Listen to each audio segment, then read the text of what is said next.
जय हिंद सभी को। सर जय हिंद। गुड इवनिंग सभी को। मेरी आवाज आ गुड रही है आप इवनिंग सभी को? सर। बोले। जी सर। जी सर। ठीक है, सभी को मेरी आवाज आ रही है ना? सभी क्लियर है? बताएं। जी सर, क्लियर है। क्लियर है ना सभी को मेरी आवाज? काफी कम लोग हैं आज। हाँ सर, वही देख रही थी, कोई नहीं आया था, उसके बाद में दो मैडम ना आए। हाँ, शैलवी है और शिवांगी सिंह है। ठीक है। तो हम्म। सबसे पहले हम लोग जिस चीज के लिए खड़े हैं यहाँ पे, सबसे पहले आप सभी का इस शिक्षा संवाद यूट्यूब चैनल और जूम क्लासेस में आपका स्वागत है।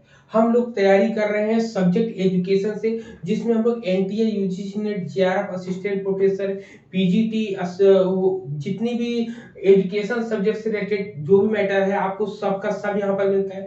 चाहे आप एमए के स्टूडेंट हो, चाहे आप एमएड के स्टूडेंट हो, आप अपीयर स्टूडेंट हो, तब भी आपके लिए बहुत यूजफुल, बहुत फायदेमंद क्लास है आपकी। साथ ही साथ जो पीएचडी एंट्रेंस का एग्जाम देना चाहते हैं उनके लिए भी ये क्लासेस बहुत महत्वपूर्ण है।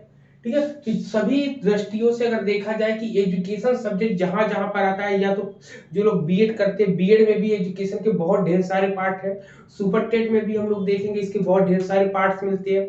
तो उन सबसे रिलेटेड काफी चीजें यहाँ पर हम लोग को मिलने वाली है।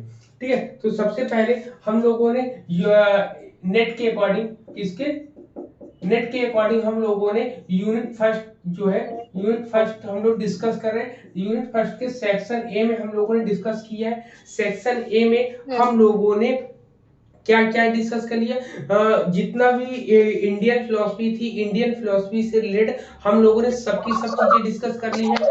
आज हम लोग जो डिस्कस करने जी। वाले हैं वो है न्याय फिलोसफी। क्या है? न्याय फिलोसफी की बात करेंगे।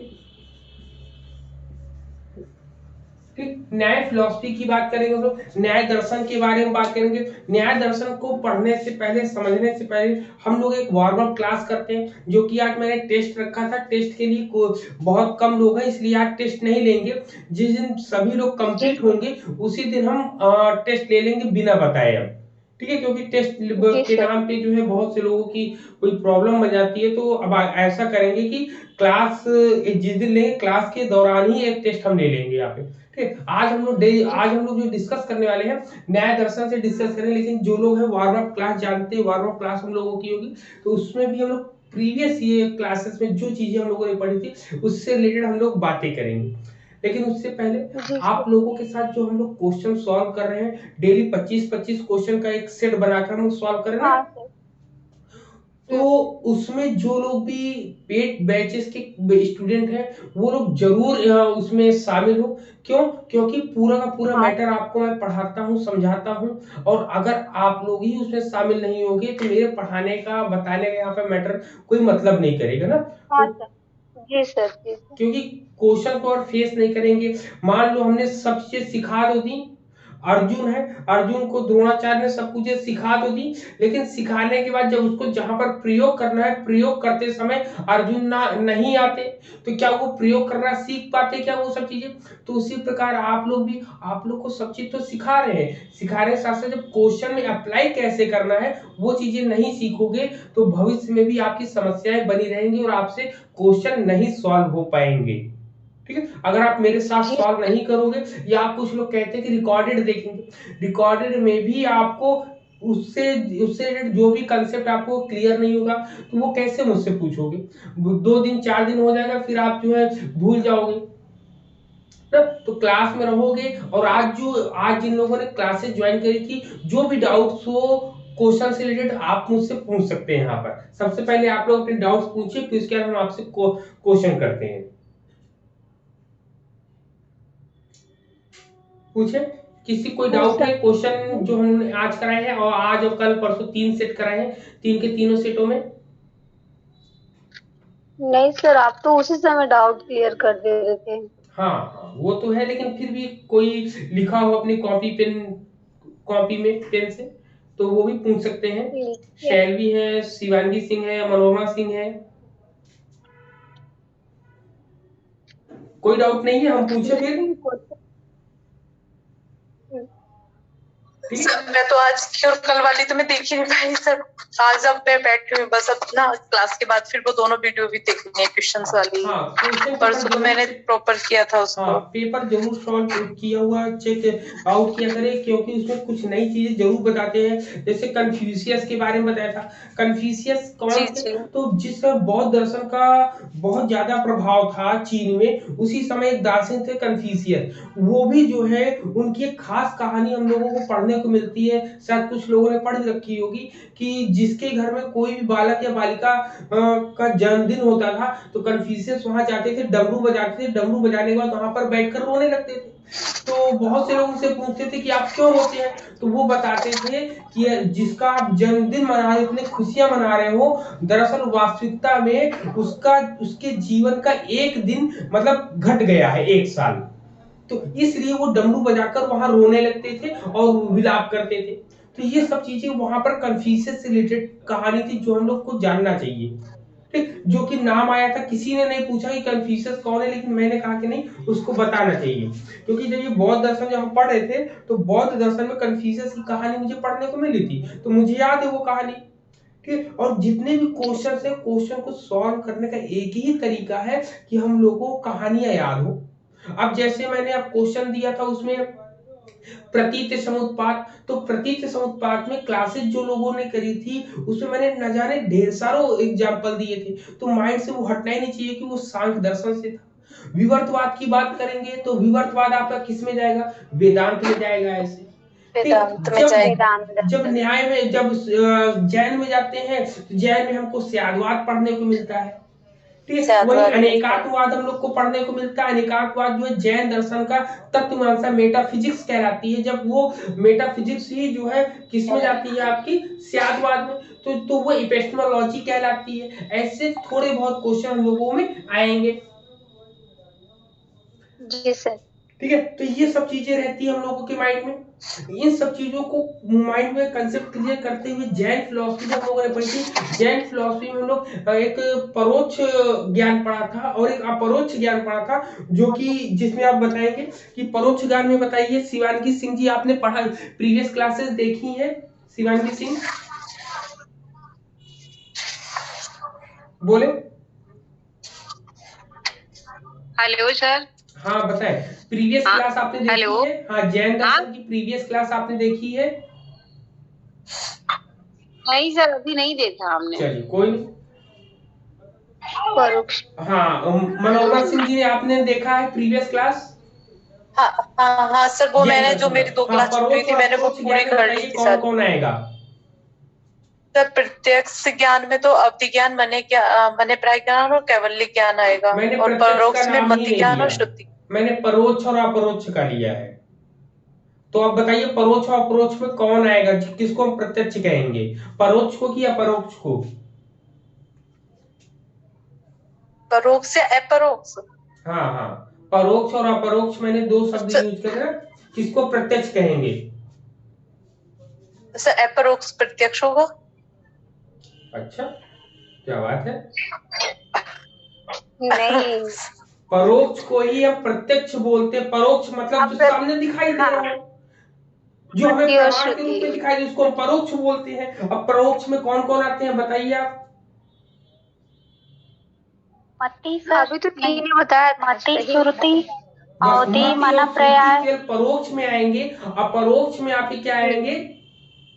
अवधि, मनोपर्याय और केवल्य। जिसमें मैं शक्तिमान और गीता विश्वास की कहानी सुनाई थी आपको।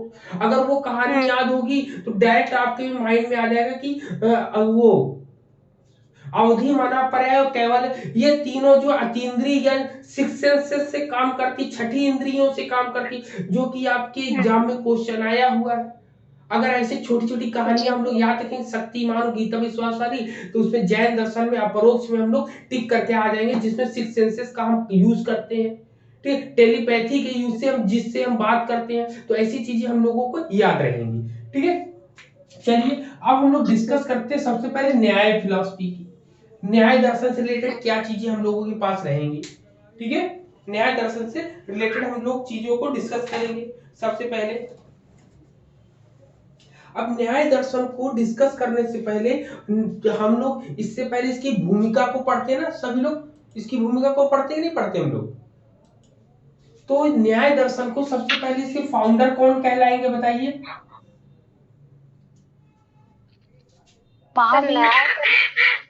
महावीर गौतम ऋषि कहलाएंगे। वर्तमान गौतम ऋषि। ठीक, गौतम ऋषि कहलाएंगे। ये गौतम ऋषि है कौन? ये गौतम ऋषि वही है जिन्होंने श्राप दिया था अपनी वाइफ को। इनकी वाइफ कौन थी बताए? अहिल्या। अहिल्या देवी। अहिल्याबाई।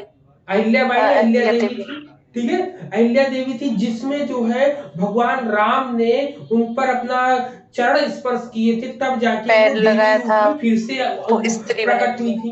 तो ये कहानियां हम लोगों को पढ़ने को मिलती है कि ऐसा क्यों हुआ था। तो ये वही वाले गौतम ऋषि हैं जिन्होंने इन्होंने क्या किया था? इन्होंने न्याय सूत्र की रचना करी थी। किसकी रचना करी थी? न्याय सूत्र की रचना करी थी। क्लियर? अब याद रखना कि न्याय सूत्र की इन्होंने रचना करी। अब न्याय सूत्र की रचना करी तो क्यों करी? क्योंकि हर एक चीज के आने का रीजन था। जैसे सांख्य फिलॉसफी के आने का रीजन था, फिर योग फिलॉसफी के आने का रीजन है, उसी प्रकार न्याय फिलॉसफी के भी आने का भी रीजन है। जैसे बौद्ध है, जैन है, चारवाक है, तो जैसे उन सबका कोई ना कोई रीजन था, वैसे इनका भी रीजन है। इनका रीजन क्या था? ये कम 12वीं शताब्दी के बीच, 12वीं शताब्दी के समय आए थे। 12वीं शताब्दी के आसपास इनका आना माना जाता है कि 12वीं शताब्दी में न्याय फिलॉसफी आई थी। जब न्याय फिलॉसफी आई थी तो न्याय फिलॉसफी किसके विरोध में आई थी, ये सोचना हम लोग के लिए बहुत इंपॉर्टेंट हो जाता है। तो यहाँ पर याद रखना होगा कि बौद्ध दर्शन का उस समय प्रादुर्भाव बहुत था, मतलब उनका प्रभाव जो है हर जगह था। जिसमें हमने कुमारी भट्ट की कहानी आप लोगों को सुनाई थी। कुमारी भट्ट की कहानी भी हम लोग और भी पढ़ेंगे जब हम मीमांसा दर्शन पढ़ेंगे तब। तो मीमांसा दर्शन में तो वहां पर क्या पढ़ेंगे कि जब कुमारी भट्ट एक जगह भिक्षा मांगने आते हैं, तो उस समय वैदिक धर्म को जो मानने वाले थे वह केवल 3 घरों से भिक्षा मांगते थे। अगर 3 घरों से भिक्षा नहीं मिलती थी तो वो भोजन नहीं करते थे। तो ऐसे ही एक लोगों से मांग रहे थे, तो उस स्त्री ने बोला कि अगर मैं नीचे आऊंगी और किसी भी बौद्ध भिक्षु की परछाई भी पड़ गई या उनके शब्द की आवाज, उनके शब्द की मेरे कान में गूंज भी पड़ गई, तो मैं बौद्ध भिक्षुड़ी बन जाऊंगी, मेरा धर्म भ्रष्ट हो जाएगा। तो वो कहती है यदि आप मेरे धर्म की रक्षा करते हो तब मैं नीचे आऊं। तो ऐसा डर था उस समय बौद्ध भिक्षुओं का, ठीक है, ऐसा डर कह सकते हैं, ऐसा प्रभाव कह सकते हैं। तो उसी के विरोध में गौतम जी ने न्याय सूत्र की स्थापना करी थी। ठीक, तो यहाँ पर ये कंसेप्ट आपको क्लियर हो जाएगा कि यहाँ पर जो न्याय सूत्र या न्याय दर्शन जो आया था, आपका न्याय दर्शन जो है बौद्ध धर्म के प्रभाव को कम करने के लिए था। ठीक, जब प्रभाव को कम करने के लिए था तो इससे संबंधित इतनी कहानी तो हम लोग को पढ़ गई। अब इससे संबंधित अब जानेंगे कि न्याय शब्द का अर्थ क्या होता है। ठीक है, अब 1 by 1 पॉइंट जो हम लोग करेंगे। इसके फाउंडर है या प्रणेता बोल देते हैं, ठीक है, प्रणेता बोल देते हैं या फाउंडर बोल देते हैं। सबसे पहले न्याय शब्द का अर्थ हम लोग देंगे। ठीक, न्याय शब्द का अर्थ क्या होगा? दिखाई दे रहा है सबको? जी सर। यस सर, जी दिख रहा है। तो यहाँ पर न्याय शब्द का जब कभी हम अर्थ लेंगे तो पढ़ेंगे नियते अनेन इति न्याय। क्या पढ़ेंगे? नियते अनेन इति न्याय। ठीक है, दर्शन की जितनी भी कहानी, जितनी भी चीजें हम लोग को पढ़ने को मिलती है, इनमें सबसे मुख्य होता है संस्कृत। क्यों? क्योंकि संस्कृत देववाणी मानी जाती थी। देववाणी का मतलब एक शुद्ध पुरुष वचन जो लिखते थे उनकी वाणियां मानी जाती। इसीलिए इसमें किसी भी चीज का अर्थ हम लोग बताते हैं तो अर्थ बताने से पहले उसके संस्कृत के कुछ वाक्य लेते हैं। ठीक, क्या है ये वाक्य? ये वाक्य नियते अनेन इति न्याय। इसका अर्थ क्या होता है? अर्थात वह प्रक्रिया, वह क्रिया जिसके द्वारा मस्तिष्क एक निष्कर्ष पर पहुंचे। ठीक है, क्या लिखेंगे? वह प्रक्रिया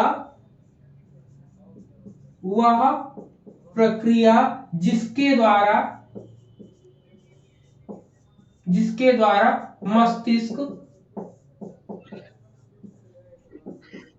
एक निष्कर्ष पर पहुंचे। ठीक, तो ये होती है, इसका अर्थ होता है यहाँ पर कि यहाँ पर अब क्या हुआ, अब न्याय का अर्थ ये हुआ कि वह प्रक्रिया जिसके द्वारा हमारा मस्तिष्क, हमारा दिमाग जो है एक निष्कर्ष पर पहुंचे। तो यहाँ पर निष्कर्ष पर पहुंचने को ही न्याय कहा गया है। लेकिन जब कभी हम इसका उचित रूप में निष्कर्ष तक पहुंचने की बात करते हैं तो ये क्या बन जाता है, ये एक बन जाता है तर्क। भाई एक निष्कर्ष तक पहुंचेंगे, एक कंक्लूजन तक हम पहुंचेंगे, एक रिजल्ट हम पाएंगे, तो रिजल्ट को पाने के कोई ना कोई तो लॉजिक बताएंगे ना कि हमने किस लॉजिक से पाया। इसीलिए मुख्य रूप से इसको तर्क विद्या भी कहा गया।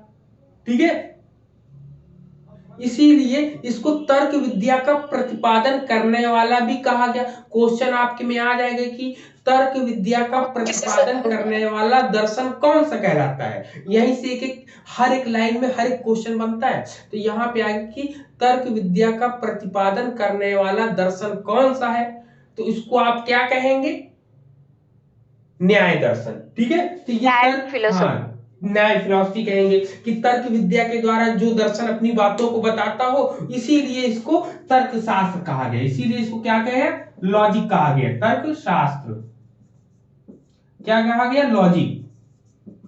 ठीक, लॉजिक क्यों कहा गया, अब पूरी की पूरी आप कोई भी आपसे बात करता है तो आप उसको छोटे रूप में बता सकते हो। न्याय का मतलब होता है किसी करेक्ट रिजल्ट तक या करेक्ट कंक्लूजन तक पहुंचना। जब हम कभी करेक्ट कंक्लूजन तक पहुंचेंगे तो उस कंक्लूजन तक पहुंचने के लिए कोई ना कोई लॉजिक लगाएंगे। जब लॉजिक लगाएंगे तो वही आपका क्या हो जाती है, न्याय फिलॉसफी हो जाती है। अब यहां तक तो हो गई, इतनी चीजें हो गई। अब दूसरी बात, इसको प्रमाण शास्त्र भी कहते हैं, इपिस्टेमोलॉजिकल भी कहते हैं। क्या कहते हैं, प्रमाण शास्त्र भी कहते हैं। क्या बोलते हैं, प्रमाण शास्त्र, इपिस्टेमोलॉजिकल भी बोलते हैं इसको। ठीक है,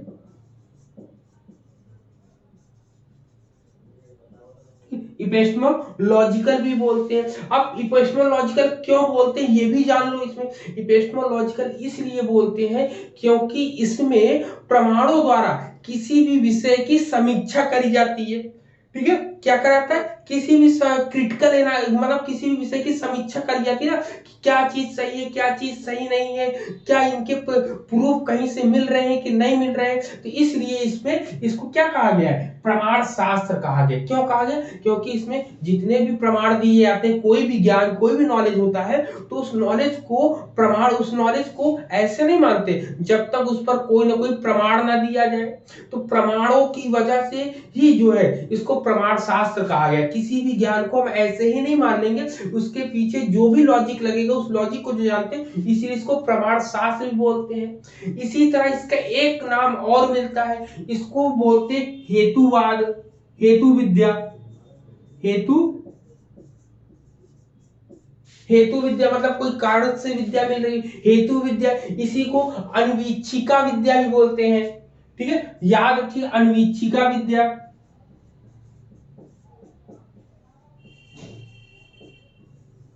अन्वीक्षिका विद्या। ठीक, अन्वीक्षिका विद्या भी बोलते हैं। तो इतनी चीजें यहां तक आप सभी को क्लियर नहीं, ये जितने पॉइंट्स लिखे हैं मैंने, बताइए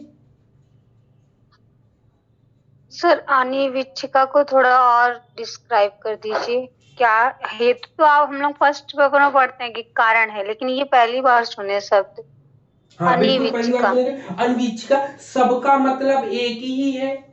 क्या सबका मतलब एक है, केवल यहाँ पर निष्कर्ष पर निकलना। कोई भी ज्ञान हो, उस ज्ञान के निष्कर्ष तक जब हम पहुंच जाते हैं तो उसी को हम तर्कशास्त्र कहते हैं, उसी को हम प्रमाण शास्त्र कहते हैं, उसी को हम हेतु विद्या भी कहते हैं, उसी को हम अन्वीक्षिका विद्या भी कहते हैं। सबका अर्थ एक ही है, बस नाम इसके पर्याय इसके अलग अलग मिल गए हम लोगों को।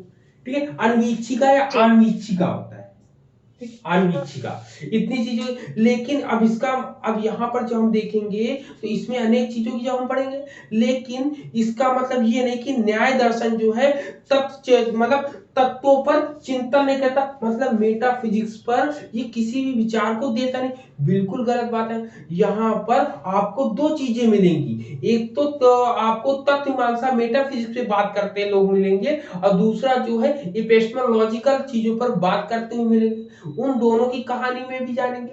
इसमें कहा गया है कि अनेक दर्शन, सभी दर्शनों में जैसे बोला गया है कि इसमें ईश्वर, मतलब इसमें जो है ईश्वर की भी बात करी गई है, इसमें जीव की भी बात करी गई है, इसमें जगत की भी बात करी गई है, इसमें मोक्ष चिंतन की भी बात करी गई है। लेकिन सभी को एक दरकिनार करते हुए सबसे प्रमुख किसको माना है? प्रमाण को माना है।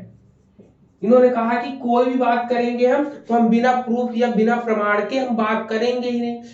अगर हम का भी बोलेंगे, का भी बोलने का प्रमाण बोलेंगे, ठीक। तो ये सब चीजें की कह सकते हैं कि पूरा का पूरा जोर, पूरा का पूरा ताकत, शक्ति सब जो है इन्होंने प्रमाण पर बोला है। क्लियर इतने साथ? बताइए बताइए। जी सर।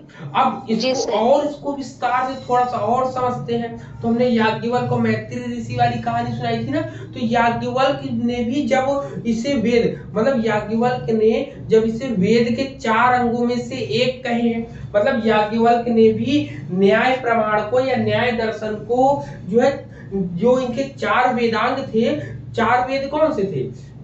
ऋग्वेद, यजुर्वेद, सामवेद, अथर्ववेद, उनमें से एक इनको अंग माना है, उसी का एक भाग माना है, ठीक है। तो यहाँ पर ये भी होता है कि याज्ञवल्क्य ने भी माना, तो जाहिर सी बात है कि न्याय दर्शन प्रमाणित होगा। अगर ये चीज से कोई नहीं संतुष्ट होता तब दूसरा आप बताएंगे।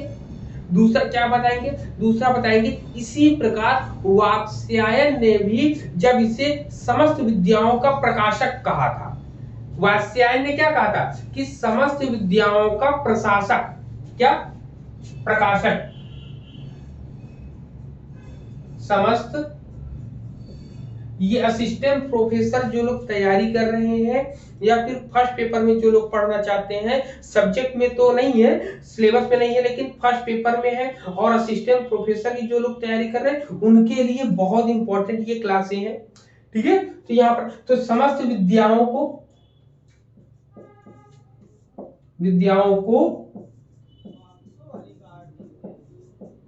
प्रकाशक, ठीक, प्रकाशक कहा। किसने कहा? वात्स्यायन ने कहा है, ठीक है। किसने कहा है? वात्स्यायन ने, वात्स्यायन जी ने इसको कहा है।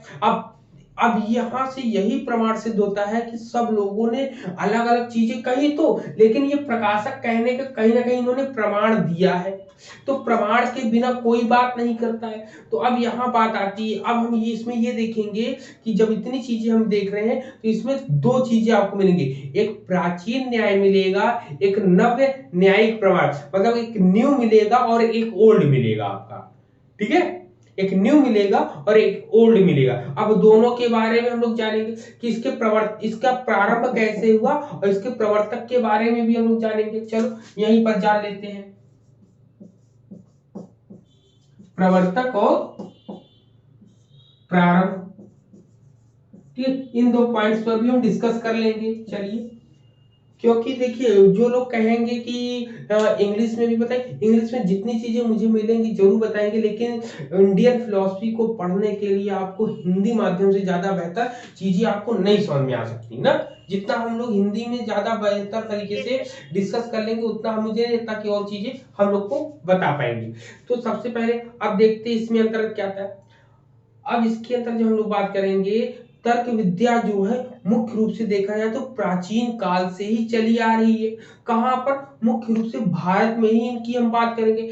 चाहे तो आप उपनिषद ले लीजिए, चाहे रामायण ले लीजिए, चाहे महाभारत ले लीजिए, ये तीनों में चाहे आप देखोगे तो सभी में इन सब चीजों का उल्लेख मिलता है, ठीक है। लेकिन ये दर्शन के रूप में कब आया? दर्शन के रूप में लाने का श्रेय किनको जाता है? गौतम ऋषि जी को जाता है, महर्षि गौतम ऋषि जी को जाता है, जिन्होंने क्या लिखा था? न्याय सूत्र एक ग्रंथ लिखा था। इसी न्याय सूत्र के ऊपर अनेक लोगों ने भाष्य लिखे।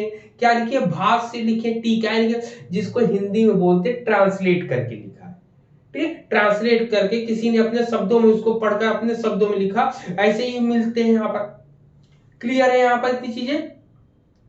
अब यहाँ पर ये होता है कि ये मुख्य रूप से आया क्या होता, तो इसमें आया है, इसमें कहीं बहुत जगह हम लोगों को पढ़ने को मिलता है, न्याय दर्शन का जो प्रारंभ हुआ वह इस वजह से हुआ था कि बौद्ध मत से सनातन धर्म की रक्षा करना था। मतलब बौद्ध मत से या बौद्ध धर्म से सनातन धर्म की रक्षा करना था, तथा उनके अनुयायी जो भी फॉलोअर्स थे, फॉलोअर्स के बराबर उनके उद्देश्य पर अपना ध्यान केंद्रित रखना था। इतनी पॉइंट्स यहाँ पर ये बताते हैं कि प्रारंभ और प्रवर्तक की बात यहाँ पर कहानी हम लोग को समझ में आती है। ठीक है, अब यहाँ पर जब हम देखेंगे दो भाग, एक प्राचीन और एक नव्य, दोनों में अंतर भी देख लेंगे। एक प्राचीन है और एक नव्य है, एक नए हैं और एक पुराने हैं। अब नए और पुराने की कहानी है तो नए और पुराने के बारे में भी जान लेंगे। अगर इनकी हम लोग बात माने तो 2000 साल से ये बिखरा हुआ है। दरअसल बिखरा हुआ मतलब दो भागों में बटा हुआ है। जब दो भागों में बटा है तो दोनों भागों के नाम भी हम लोग को याद होने चाहिए कि भाई किसने कौन कौन सा दिया। ठीक, तो सबसे पहले किसने कौन कौन सा दिया है ये भी अभी हम लोग जानेंगे, लेकिन सबसे पहले इसके बारे में जानेंगे कि इनका विभाजन क्यों होता है, विभाजन की कहानी कैसे हम लोग को मिलेगी। तो याद रखिएगा, इसका विभाजन की रेखा, ये जो दोनों में डिवाइडेशन हुआ, डिवाइडेशन की एक रीजन था। रीजन इसमें यह था कि इसको कुछ लोग 12वीं शताब्दी के मानते हैं, तो 12वीं शताब्दी के पहले, 12वीं शताब्दी के पहले प्राचीन आपका न्याय कहलाएगा, और 12वीं शताब्दी के बाद जो है बाद वाला ये नव्य न्याय कहलाएगा। तो यहाँ पर ये चीजें थी, लेकिन अब ये होता है कि इसको भाई इस प्राचीन के वाले में तो हम लोग जान गए किसने दिया, गौतम ऋषि ने, लेकिन नव्य न्याय को किसने दिया बताइए, किसको पता है बताइए। नहीं सर, नहीं पता सर। नए वेदांत को, नव वेदांत को गंगेश उपाध्याय ने दिया है, जो कि वर्तमान में आज इसी को ही हम लोग पढ़ रहे हैं। ठीक है, किसने दिया, गंगेश उपाध्याय।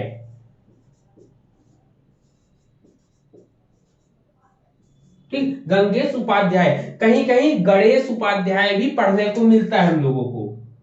ठीक है, कहीं कहीं इनका नाम गणेश उपाध्याय भी पढ़ने को मिलता है। अब जब इतनी चीजें हम लोगों ने जान ली तो इनके बारे में थोड़ा बहुत अंतर जानना भी हम लोग के लिए जरूरी बन जाता है। क्या हो जाता है, इन दोनों के बारे में थोड़ा अंतर भी जानना बन जाता है। आप लोग कॉपी पेन लिए रहिए और लिखते रहिए ना, मेन पॉइंट्स रहते हैं। अब देखिए इसमें अब दोनों में अंतर, देखिए मूल अंतर क्या है ये जान लेते हैं। सबसे पहले जो प्राचीन न्याय था, प्राचीन न्याय में पदार्थों की विशद व्याख्या करी गई थी, इनकी मीमांसा करी। जब कभी पदार्थों के बारे में बात करते हैं ना, तो वह केवल कौन सा, तत्व मीमांसा के बारे में बात करते हैं। किसके, ये जो है तत्व मीमांसी थे, तत्व कह सकते हैं मेटाफिजिकल रूप में प्राचीन वाले ज्यादा मानते थे, जबकि नव्य वाले जो है प्रमाण पर ज्यादा मानते थे। किसका, प्रमाण को ही इंपॉर्टेंट मानते थे, पदार्थों को ज्यादा इंपॉर्टेंट ये नहीं देते थे। फिर हम देखेंगे प्राचीन वाले क्या करते थे, प्राचीन वाले जो है प्रमाण मीमांसा से है, किंतु इनका लक्ष्य जानते हैं, इनका लक्ष्य क्या था, मुक्ति। क्या था, मुक्ति था। प्राचीन वालों का लक्ष्य क्या था, मुक्ति था। इसी तरह जब हम देखते हैं, ठीक है, हेलो जी सर आ रहा है। अब देखिए यहाँ पर प्राचीन न्याय जो है, यहाँ पर जब मुक्ति मांगते थे तो ये केवल साधन मानते थे, इसको क्या मानते थे, साधन मानते थे। लेकिन जब नव्य न्याय की बात करते हैं, नव्य न्याय जो है सब कुछ इसी को मानते थे। प्रमाण मीमांसा भी इसी को मानते थे, साध्य मीमांसा भी इसी को मानते थे, साधन भी इसी को मानते थे। मतलब कि प्रमाण भी इसी को माने, ठीक, साधन भी माने, ठीक है, और साध्य भी माने। साध्य भी माना इन्होंने। तो मतलब इतनी सबका सब ये मानते हैं, जबकि ये केवल तत्वमीमांसा मानते हैं, मुक्ति मानते हैं और साधन मानते हैं। जबकि ये क्या मानते हैं, प्रमाण भी मानते हैं, साधन भी मानते हैं, साध्य भी, सब कुछ किसको मानते हैं, न्याय को ही मानते हैं यहाँ। तो इतने पॉइंट्स क्लियर हुए, बताएं। जी सर। क्लियर है यहाँ पर ना? जी सर। अब हम इनके बारे में बात करेंगे। इन न्याय सूत्र पर जितने भी भाष्य लिखे गए उन भाष्यों के बारे में भी हम लोग लिखेंगे। ठीक है, चले इसको इतना साफ करें, इस तरफ का पूरा इस तरफ का साफ करें। जी सर। ठीक,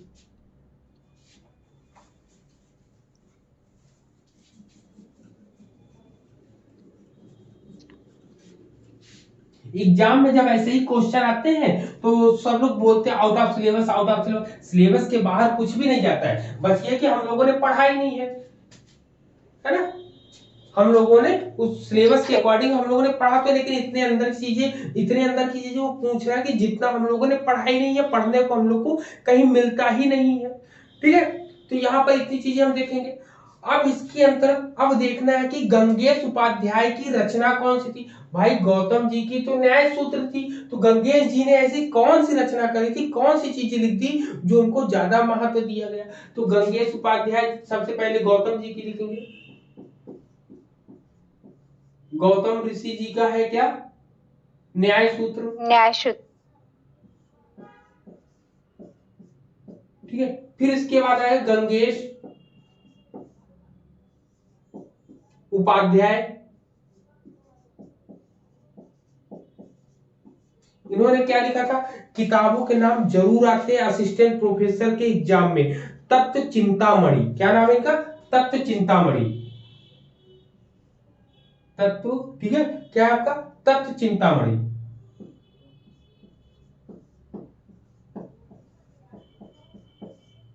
ठीक है, तत्व चिंतामणि हो गया आपका। ठीक है, जिसमें इसीलिए इनको जो है अगर पूछा जाएगा कि तत्व चिंतामणि से ही आप बता सकते हैं कि नव न्याय का प्रारंभ हुआ, नव न्याय प्रारंभ। ठीक है, प्रारंभ हुआ है यहाँ पर। क्लियर है आपका इतने पर। फिर इसके बाद और देखते हैं कि इसके साथ साथ जब इतनी हुई तो प्राचीन तत्व शास्त्र में अधिक जोर दिया, इतनी चीजें क्लियर हो गई। फिर इसके बाद और भी चीजें हम देखते हैं, तो मुख्य रूप से यही दो हम लोगों को ज्यादा रूप में देखने या पढ़ने को या सुनने को देखने को मिलती है हम लोग की। क्लियर है इतना पॉइंट।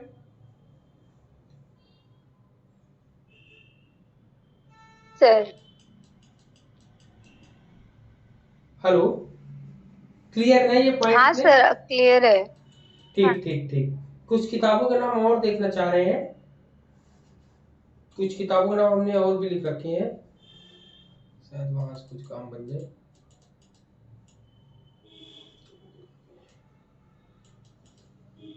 नॉर्मली बोलचाल की भाषा में अगर जो हम किसी को न्याय दिलाते हैं वही वाला न्याय दर्शन है ना ये? हाँ वही वाला है। और वो न्याय दर्शन हम लोग किसका प्रयोग करते हैं, बताइए। जब किसी को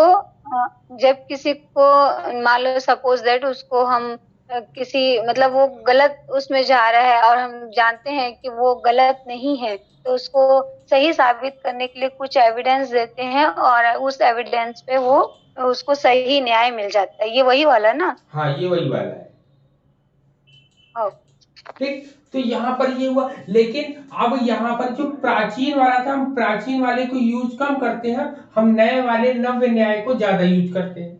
ठीक है, नए वाले नव्य न्याय को हम ज्यादा यूज करते हैं। अब यहाँ पर इतनी चीजें सब जब समझ में आ गई, इनके बेसिक कंसेप्ट समझ में आ गए, तो हम लोग इपिस्टेमोलॉजी पर चलते हैं। किस पर चलते हैं, सॉरी मेटाफिजिक्स पे चलते हैं।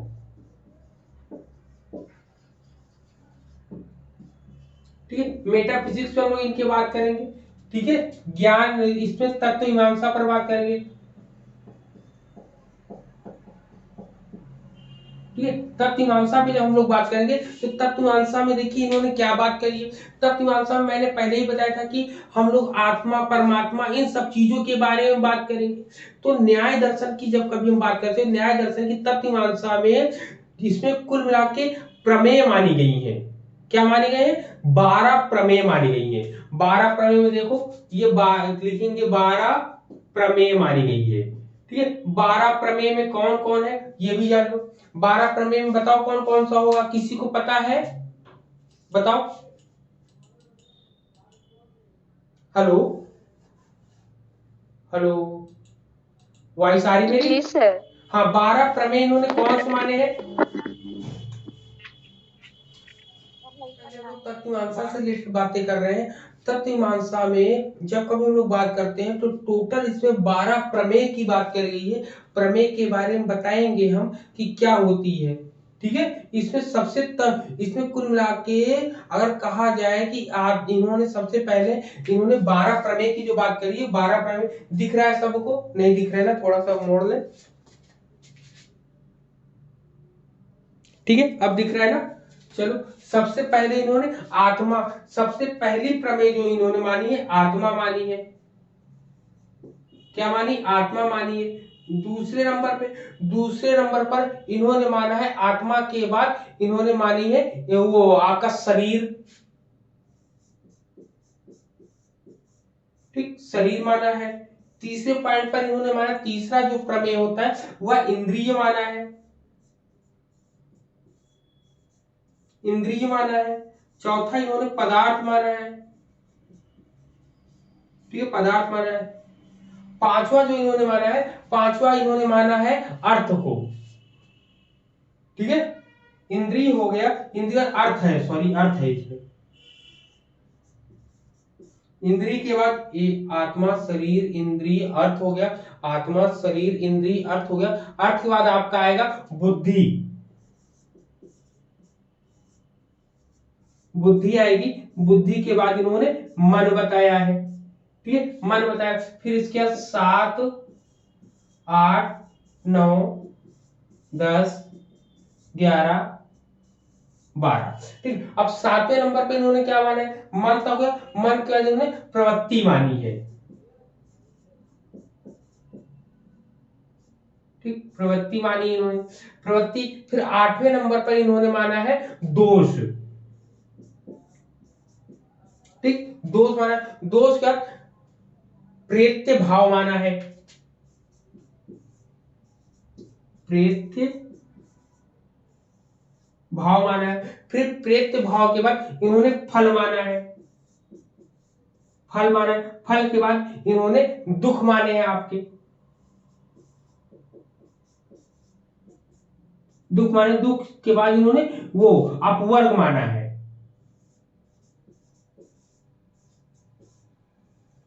ठीक है, अपवर्ग याद रखिएगा।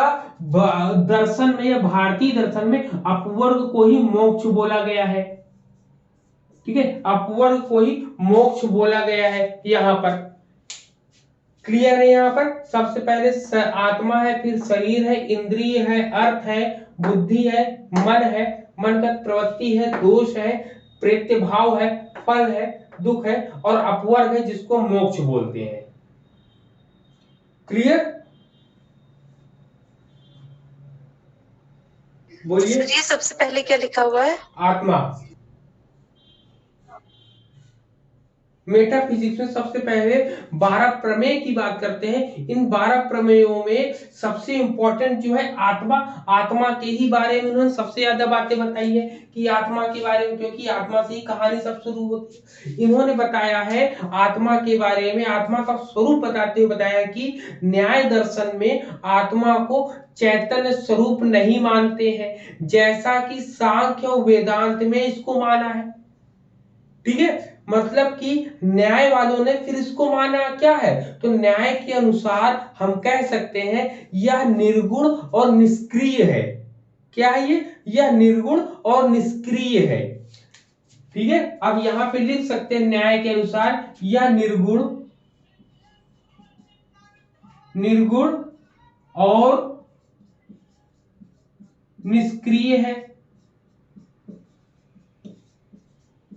ठीक है, इनका आत्मा कैसा है? इनकी आत्मा जो है निर्गुण और निष्क्रिय है। इन्होंने बोला है कि यह शरीर मतलब देह और मन के संपर्क में आने पर ही उसमें चेतना की उत्पत्ति होती है। यह जो है किसके संपर्क में आते हैं? जब यह जो आत्मा जो है मन और शरीर इन दोनों के संपर्क में जब आते हैं, इन दोनों संपर्क में जब आते हैं तब ये अर्थ का मतलब क्या हुआ, क्रिया करते हैं। देखिए शरीर है, मन, ये आत्मा है, आत्मा जब शरीर और इंद्रिय इन दोनों के साथ जब मिलती है तब जाके ये क्या करती है, अर्थ क्रिया करती है, बुद्धि का काम करती है, मन आता है, फिर अनेक प्रकार की प्रवृत्तियां उत्पन्न होती है। जब प्रवृत्तियां उत्पन्न होती हैं, प्रवृत्तियों का मतलब पाने की इच्छा होती है चीजों को, तो फिर हमारे अंदर दोष आते हैं। दोष का मतलब उस पाने के तरीके को हम बदल देते हैं, सही तरीके से नहीं मिलता, दूसरे तरीके से करते हैं हम लोग, उसके लिए परेशान होते हैं, दोष करते। दोष कर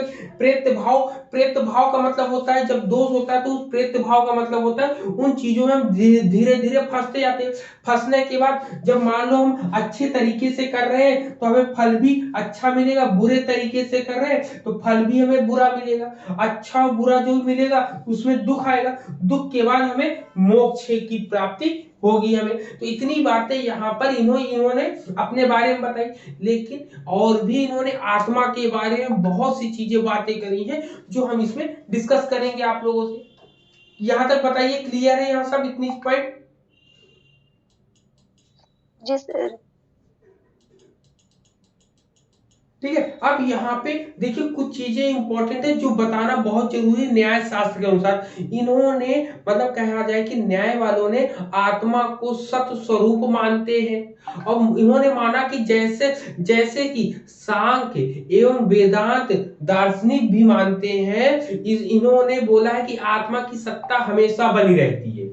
आत्मा की सत्ता जब बनी रहती है, इसका मतलब इन्होंने भी कहा कि आत्मा ना तो मरती है ना तो उत्पन्न होती है। इसका मतलब उत्पन्न कौन होता है, ये सब 11 प्रक्रियाएं उत्पन्न होती चलती हैं, लेकिन ये आत्मा जो है एकदम निष्क्रिय है, एक जगह स्थायी रूप में बनी रहती है। वह अजर अमर तत्व है। ठीक है, याद रखिएगा यहाँ पर आत्मा ही क्या है, अजर और अमर है। ये दो वर्ड्स भी इन्होंने बोले कि आज जिस तरीके से उन लोगों ने आत्मा को अजर अमर बोला है उस तरीके से इन्होंने भी आत्मा को अजर अमर बोला है। इन्होंने बोला है फिर तो इन्होंने बताया कि यह मृत्यु जो होती है, मृत्यु के बाद केवल शरीर का नाश होता है। किसका नाश होता है, केवल शरीर का नाश होता है। आत्मा अपने पूर्व कर्मानुसार, देखिए इसमें कहा है आत्मा अपने पूर्व जो है पिछले कर्म के अनुसार दोबारा फिर से देह धारण करती, मतलब शरीर धारण करती है। अगर आपने अच्छे कर्म किए हैं तो आपको मनुष्य का तन मिलेगा, अगर आपने खराब कर्म किए हैं तो आपको सुअर के रूप में आपको शरीर मिलेगी। तो ऐसी चीजें उसमें बताई गई हैं, बहुत सी सिलसिलेवार चीजें। इन्होंने कहा कि ये सिलसिला, ये जो कार्यक्रम है, ये जो चक्र है तब तक चलेगा जब तक आत्मा मोक्ष की प्राप्ति नहीं कर लेती। ठीक, आत्मा जब तक मोक्ष की प्राप्ति नहीं कर लेगी तब तक ये क्रम चलता ही रहेगा। ऐसे जो 84 करोड़ योनियां है ना, उन योनियों में हमें घूमते रहना पड़ेगा। कब तक, जब तक हमारा कर्म फल जो है शून्य ना हो जाए। बताया, ये आपने देखा हो सब लोगों ने यही बात बोली है, बोलिए नहीं बोली है? जी सर। ठीक, अब हाँ, बड़े बुजुर्ग लोग यही बोलते हैं।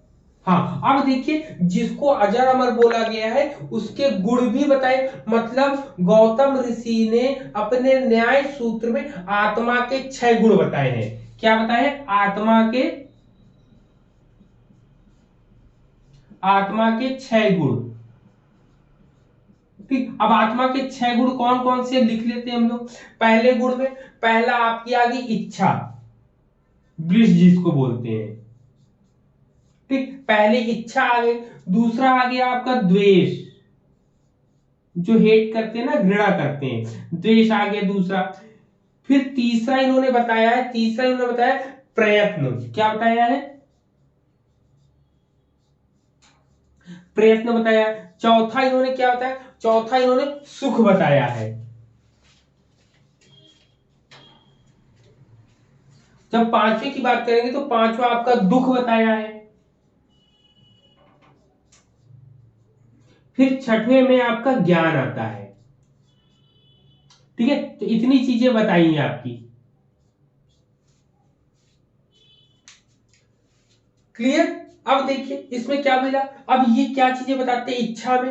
सबसे पहले इन्होंने इच्छा में कहा कि जिस वस्तु से पहले सुख मिला हो, ठीक है, मान लो कोई भी वस्तु है, जिस वस्तु से पहले सुख मिला हो उसी वस्तु की प्राप्ति का विचार बार बार हम करें कि हमें वही चीज मिल जाए फिर से, तो हमारा मन प्रसन्न हो जाए, तो वो इच्छा कहलाती है। इच्छा का मतलब क्या होता है, कोई भी चीज देखी जो आकर्षक चीज होगी, हम उसको, हमारे मन में वो लालसा उत्पन्न हो जाएगी ना, नहीं वो चीज हमें मिलनी चाहिए, तो वो इच्छा होती है आपकी। ठीक है, क्या होगा आपकी इच्छा की परिभाषा आप बता सकते हैं कि जिस वस्तु से पहले सुख या जिस वस्तु से हमें सुख मिलता है उसकी प्राप्ति के बारे में हम विचार करने लगते हैं, तो वही हमारी क्या कहलाती है, इच्छा कहलाती है। फिर हमारा द्वेष होता है जिसको ईर्ष्या बोलते हैं, मतलब कि जिस वस्तु से पहले कष्ट हो उस वस्तु को देखकर उससे बचने के विचार हमारे मन में आए, तो उसको द्वेष होता है, द्वेष बोलते हैं ना। ईर्ष्या, या मान लो कोई भी चीज हमें परेशान करे बार बार, वो हमें आए तो हमें उससे चिड़चिड़ापन हो जाएगा ना। छोटे बच्चे होते हैं, अगर एक बार उनके गाल खींच लो और बार बार अगर कोई व्यक्ति दोबारा अगर वो दिखाई दे ना, तो वो उससे ईर्ष्या करने लगेगा और उससे दूर भागने लगेंगे, तो ये हो जाती है, द्वेष हो जाता है। फिर आता है प्रयत्न।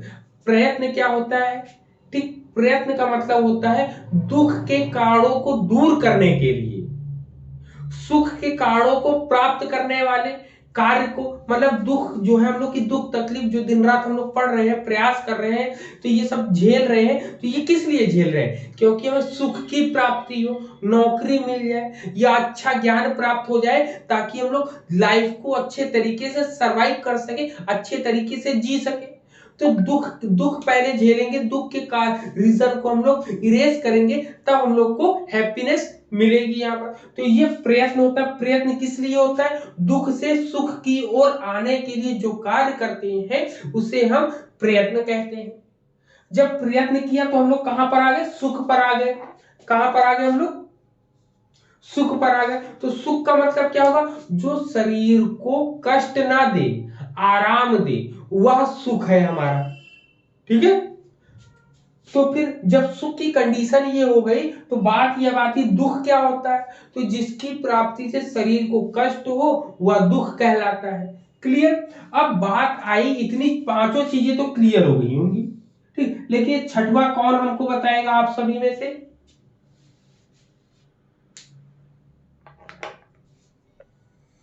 बताइए छठवां आप लोग बताइए, नॉलेज क्या होगा। सुख और ज्ञान की प्राप्ति हो गई, यानी उसकी आत्मा को मुक्ति मिल गई, मोक्ष की प्राप्ति हो गई। उसमें ज्ञान का मतलब ये हुआ कि ये जो हम सुख और दुख की कहानी बार बार देख रहे हैं ना, ये सब तो बेकार है। कहने का मतलब जब पदार्थों का सही सही और सीधा ज्ञान हो जाए, मतलब आत्मा और शरीर के अनुकूल या शरीर के बीच में जो भी पदार्थ है उन पदार्थों को जानना ही ज्ञान कहलाता है। जब आपको सही ज्ञान हो जाएगा, सही नॉलेज हो जाएगा, तब जाके आपको किसकी प्राप्ति होगी, आत्मा, शुद्ध आत्मा की प्राप्ति होगी, शुद्ध आत्मा की। हाँ, अब यहाँ पर आत्मा और शरीर में अंतर के बारे में भी बताया गया है। जब हम लोग आत्मा और शरीर के अंतर के बारे में बात करेंगे तो दोनों में अंतर क्या है, तो दोनों में अंतर को समझाने के लिए चारवाकियों ने बहुत अच्छे कहा। चारवाक दार्शनिक जो है चेतना को ही शरीर का गुण बताते हुए आत्मा का शरीर से पृथक अस्तित्व स्वीकार नहीं करते, मतलब कि उन्होंने, चारवाक वालों ने आत्मा और शरीर को एक ही बताया, ना कि अलग बताया है। इसीलिए उन्होंने कहा कि भोग विलास करो, जितना जी सकते हो जियो, खाओ पियो और मौज करो की कहानी बनाई। जबकि न्याय ने इसका क्या किया, विरोध किया है। न्याय दर्शन ने कहा है कि आत्मा को शरीर से जरूर मानते हैं किंतु उसका स्वतंत्र अस्तित्व भी मानते हैं। मतलब कि यहाँ पर ये कह रहे हैं कि आत्मा का अपना स्वतंत्र अस्तित्व है, आत्मा जो है शरीर से बंधी नहीं है। यदि आत्मा ना हो तो ना तो इच्छा है, ना तो प्रयत्न आएगा, ना ही सुख दुख आएंगे, ना ही आपको ज्ञान की प्राप्ति होगी। कुल मिला के गुणों का आश्रय कौन होगा, शरीर को। गुणों मतलब ये जो गुण का आश्रय है वो शरीर को होगा, ना कि आश्रय किसी और चीज का होगा। इसलिए मृत शरीर में तो गुण नहीं रहते। इसका मतलब ये हुआ कि आत्मा और शरीर दोनों में विभेद होता है, दोनों में अंतर होता है। तो यहाँ पर ये बताई इन्होंने, और लोगों ने भी बहुत सी चीजें कही। ठीक है,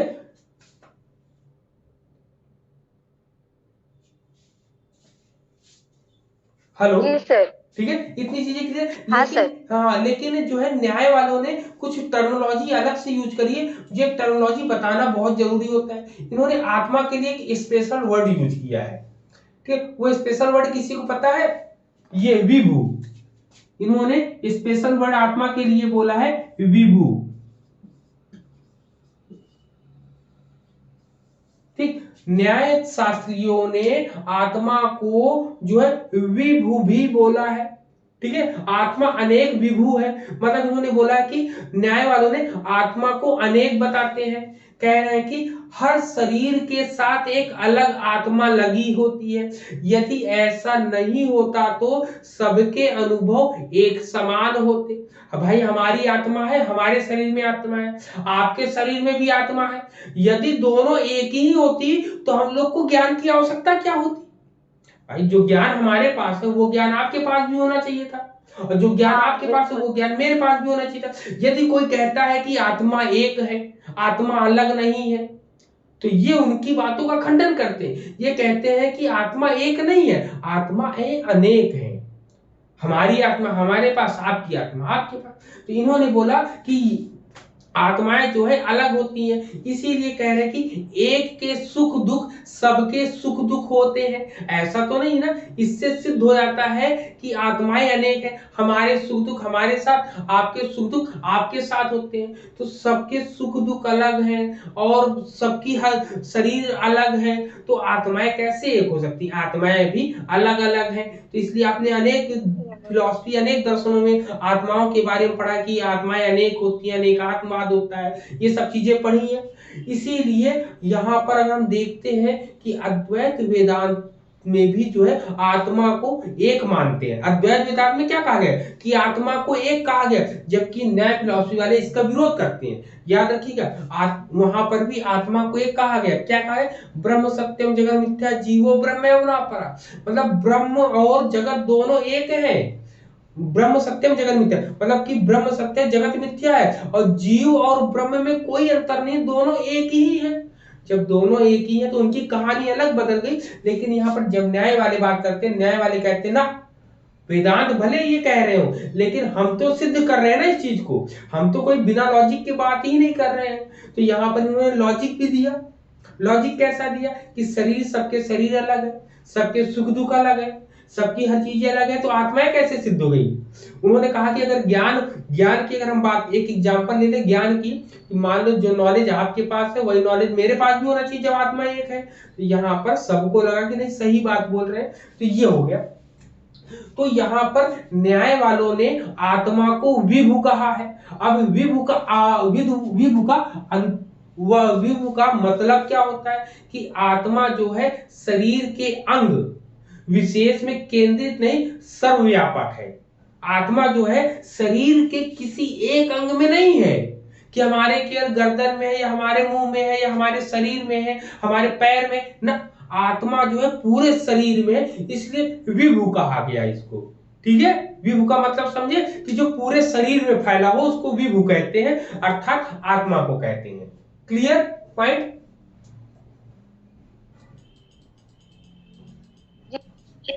क्लियर है ना? अब आत्मा के अस्तित्व को सिद्ध करने के लिए इन्होंने तीन प्रकार के मतलब कई प्रमाण माने, लेकिन तीन प्रकार के प्रमाण है। ज्ञान की स्थिति बताई थी इन्होंने, फिर स्मृति का कारण और प्रत्यक्ष प्रमाण बोला। प्रत्यक्ष प्रमाण में इन्होंने बोला कि मैं सुखी हूं, मैं दुखी हूं, मैं जानता हूं, इत्यादि जितनी भी चीजें हैं मैं स्वयं उसका भोगता करता हूं ना, तो इसलिए आत्मा भी अनेक है, ना कि एक है। क्लियर? तो ये सब चीजें आत्मा के बारे में हम लोगों को डिस्कस करते हैं, हम लोगों को बताते हैं। क्लियर ये पॉइंट? फिर इन्होंने जगत के बारे में बात करी है। जगत क्या है? तो इन्होंने अपने न्याय दर्शन वाले जगत को सत्य माना है। ठीक है, जगत को क्या माना है? जगत को सत्य माना है, जिसका निमित्त कारण ईश्वर माना है। मतलब यहां पर आप बता सकते हैं इन्होंने जगत को क्या माना है? सत्य माना है। ठीक है, और निमित्त कारण क्या है? निमित्त कारण क्या माना है आपको? ईश्वर माना है। ईश्वर। ठीक है, मतलब कि निमित्त कारण का मतलब क्या? मैंने सांख्य दर्शन में ही बताया था, उपादान कारण और निमित्त कारण बताया था, जिसमें निमित्त का मतलब है जो बनाने वाला है। मतलब ईश्वर जो है परमाणुओं से जगत की सृष्टि कर, जो जो ये गॉड है, जो ईश्वर है, ये ईश्वर ने ही सब कुछ बनाया है। अब बनाया भी कैसे है? उन्होंने कहा कि ईश्वर ने सृष्टि का निर्माण कर दिया, जगत का निर्माण कर दिया। अब जगत के निर्माण के लिए उन्होंने किसकी जरूरत मानी है? उन्होंने परमाणुओं की जरूरत मानी। अब परमाणुओं से क्या बना? परमाणुओं से जो है पृथ्वी बनी, जल है, अग्नि है, वायु है। ठीक है, इन चार महाभूतों की उत्पत्ति होती किससे? परमाणु से। बताना पड़ेगा, इसको साफ करते तब बताते हैं। जी सर।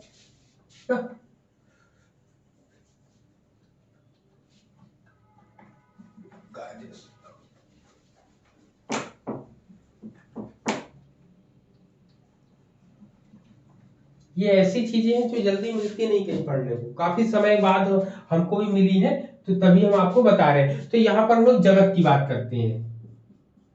नहीं तो बहुत से लोग कहेंगे कि सर जी कहते हैं कि मिलती नहीं है, लेकिन उनको पता नहीं कहाँ से मिल जाती है। मतलब सबको नहीं मिलती, लेकिन उनको मिल जाती है। तो ऐसा नहीं है, मिलती सबको है, लेकिन बताते बहुत कम लोग हैं, बस फर्क इतना है। ठीक है, अब यहाँ पर न्याय की बात, न्याय में जगत की बात करेंगे। तो जगत में इन्होंने बोला जगत को कैसा माना है? सत्य माना है। सत्य मानने के बाद इन्होंने बोला निमित्त कारण है इसका। निमित्त कारण ईश्वर को माना है। निमित्त कारण किसको माना है? ईश्वर को माना है। ईश्वर को माना इन्होंने। और इन्होंने क्या कहा है कि इस संसार को, इस सृष्टि को बनाने के लिए, इस जगत के निर्माण के लिए उन्होंने परमाणुओं, मतलब कि ईश्वर ने परमाणुओं से जगत का निर्माण किया। अब जगत का निर्माण किससे हुआ? परमाणु से। ठीक है, परमाणु से। अब परमाणुओं से जो है क्या निर्माण हुआ है? परमाणुओं से क्या बना आपका? पृथ्वी। ठीक है, पृथ्वी के बाद आपको और क्या बताया था हमने? पृथ्वी, जल, अग्नि और वायु।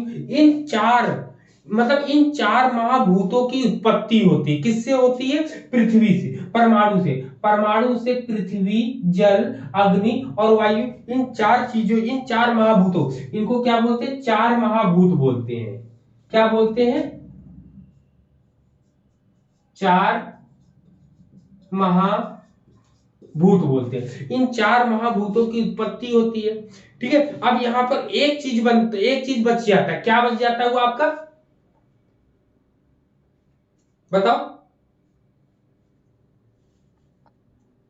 एक चीज बचा है ना, पंच महाभूत होते हैं। पंच महाभूत में से चार महाभूत मैंने बता दिए। एक कौन सा बचा है? आकाश।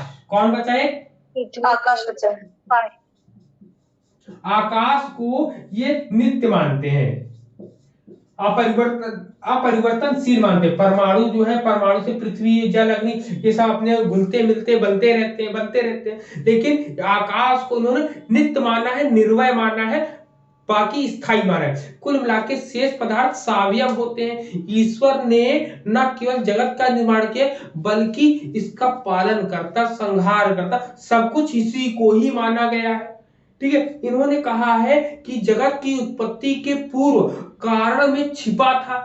यह बिल्कुल नई उत्पत्ति है। इसे लेकर भारतीय दर्शन में विवाद भी है। कुछ लोग कारण कार्य सिद्धांत का प्रस्तुत करते हैं, लेकिन कुछ लोग इसको विरोध भी करते हैं। तो इसको विरोधी सिद्धांत में भी इनको प्रस्तुत किया गया है। तो विरोधी सिद्धांत में जानते हैं क्या प्रस्तुत किया गया है? विरोधी में एक सत्कार्यवाद। सत्कार्यवाद किसमें पढ़ा था बताओ मुझे? और एक पढ़ा था असत्कार्यवाद। सत्कार्यवाद क्या होता है? बताया था मैंने, बताओ। कार्य कारण सिद्धांत। थोड़ा कंफ्यूजन। किस पे पढ़ा था? कौन सी फिलोसफी में पढ़ा है? सांख्य। सांख्य में। सांख्य सांख्य में पढ़ा ना। और प्रतीत से उत्पाद किस पे पढ़ा हम लोगों ने?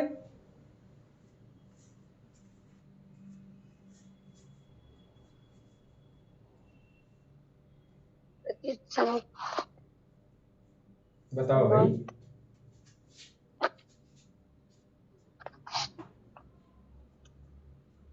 बौद्ध दर्शन नहीं पढ़ा? फिलोसफी नहीं, बौद्ध दर्शन नहीं बौद्ध पढ़ा? में बौद्ध में सर बौद्ध में पढ़ा है ना, प्रतीत समुत्पाद। हाँ ठीक है, बौद्ध दर्शन में हम लोगों ने प्रतीत समुत्पाद पढ़ा है, जबकि सत्कार्यवाद किसमें पढ़ा हम लोगों ने?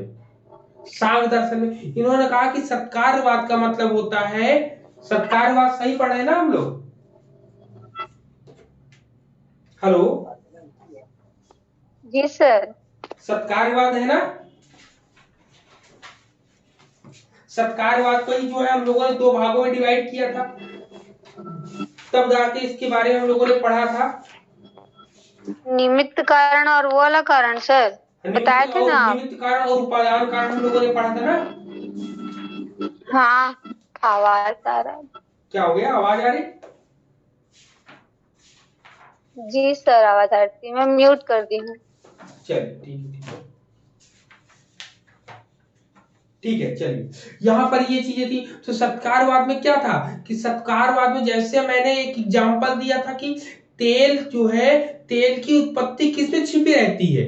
तिल में छिपा रहता है, मतलब कि तिल से ही तेल का निर्माण होता है। तो तिल में क्या छिपा है? तेल पहले से ही छिपा हुआ है। इसी प्रकार जगत की उत्पत्ति किसमें छिपी हुई है? कार्य, अपने कार्य में पहले से ही उसमें छिपा होता है। जैसे कि इन्होंने सांख्य और वेदांत में जो बातें कही गई हैं, वेदांत में हम लोग विवर्तवाद पढ़ते हैं, सांख्य में हम सत्कारवाद पढ़ते हैं, बौद्ध दर्शन में प्रतीत समुत्पादवाद हम लोग पढ़ते हैं। ये सब चीजें हम लोग पढ़ते हैं यहाँ पर।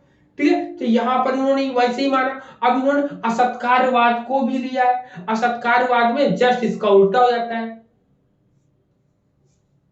क्लियर? क्लियर? इतने पॉइंट बताइए सभी को यहां तक। नहीं क्लियर है? बोले नहीं सर। हाँ, असत्कार्यवाद को कैसे उल्टा करें? सत्कारवाद को उल्टा कैसे करें?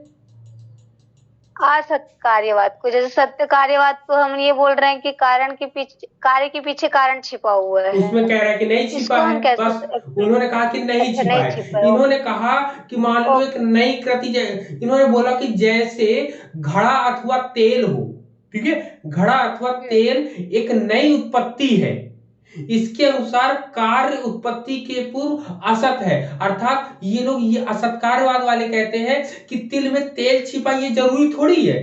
तिल से तो हम और भी चीजें बना सकते हैं। तिल से मात्र हम तेल ही क्यों निकाले, तिल से हम और चीज भी बना सकते हैं। ये इनका ऐसा एग्जाम्पल है। इन्होंने बोला मिट्टी से हम घड़ा ही क्यों बने, मिट्टी से हम और भी चीजें हम बना सकते हैं। तो ये कोई बात थोड़ी सही है तुम्हारी। तो ये असत्कारवाद हो गए यहाँ पर। जी सर।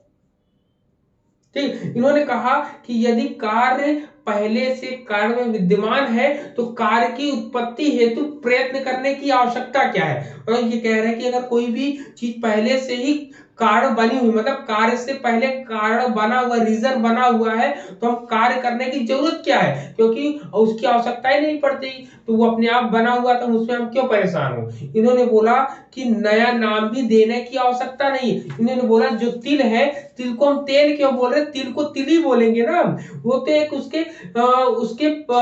रूप बदल गए। जब उसके रूप बदल गए, रूप बदलने से उसका नाम थोड़ी बदलना चाहिए। जबकि हम लोग यहाँ देख रहे हैं उसके रूप से, जब उसके गुण, उसका रूप जो है, रूप तो वही था, रूप से किसी दूसरे चीज में चला गया तो हमने उसका नाम बदल दिया। तो वही ये कहते हैं कि नाम हम क्यों बदल रहे हैं, नाम नहीं बदलना चाहिए, सब कार्यवाद वाले कह रहे हैं। क्लियर है? जी सर। हाँ, तो इसीलिए इन्होंने बोला कि ऐसा नहीं हो सकता, कार्य और कारण का रूप भी अलग होता है, अतः इसे सिद्ध होता है कि असत्कार्यवाद उचित सिद्धांत है।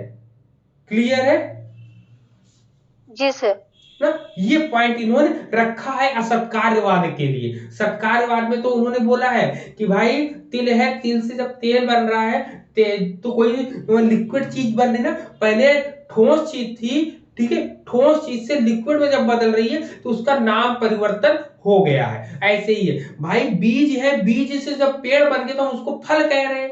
जबकि असत्कारवाद वाले कहते हैं जब ये बीज था, बीज से फिर कोई चीज बनकर आ रही तो हम उसको बीज ही तो कहेंगे।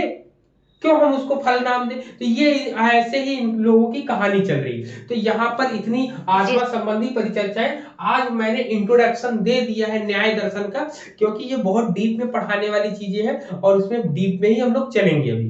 तो कल की डेट में कल स्कूल रहेगा सभी का, कॉलेजेस रहेंगे? छुट्टी नहीं है। हाँ, छुट्टी तो मेरे यहाँ छुट्टी, आपके यहाँ छुट्टी नहीं है? नहीं सर, कल सरस्वती पूजा है ना, तो बच्चे तो अभी नहीं आ रहे, बच्चों के ऊपर तो अभी एग्जाम लिख के जमा किए कॉपी, बट टीचर को जाना है। अरे तो मेरे यहाँ तो छुट्टी है, हम सोच रहे थे कल। चलिए ठीक है, हम लोग कल शाम को। नहीं, आप ले लीजिएगा क्लास, आप ले लीजिएगा, मैं एडजस्ट कर लूंगी, कहीं कहीं बैठ उठ के क्लास ठीक है, तो दोपहर 12 बजे हम क्लास लेंगे कल। ठीक है सर। ठीक है, दोपहर 12 बजे क्लास लेंगे और शाम को 9 बजे तो लेते ही हैं। क्वेश्चन पेपर जो सॉल्व करा रहे हैं उसमें सब लोगों की उपस्थिति हो, उसके लिए टाइमिंग आप लोग क्या चाहते हो बताओ? टाइमिंग मैंने 5:30 रखी है, टाइमिंग आप क्या चाहते हो? सर हाँ, इवनिंग वाला ही चाहिए सर, 5 या 5:30। हाँ सर, वही ठीक है सर। क्वेश्चन पेपर के लिए ठीक, 5:30 बजे वही रखते हैं हम लोग ना। हाँ सर, हाँ जी, हाँ। चलिए तब ठीक है, तो कल फिर हम लोग मिलते हैं। और अच्छे से तैयारी करिए और अपने स्वास्थ्य का सभी लोग अच्छे तरीके से ध्यान रखिए ना, क्योंकि मौसम बदल रहा है इस समय। ठीक है, चलिए। हाँ सर। सभी को जय Hind. Okay, thank you sir. Good night, thank you.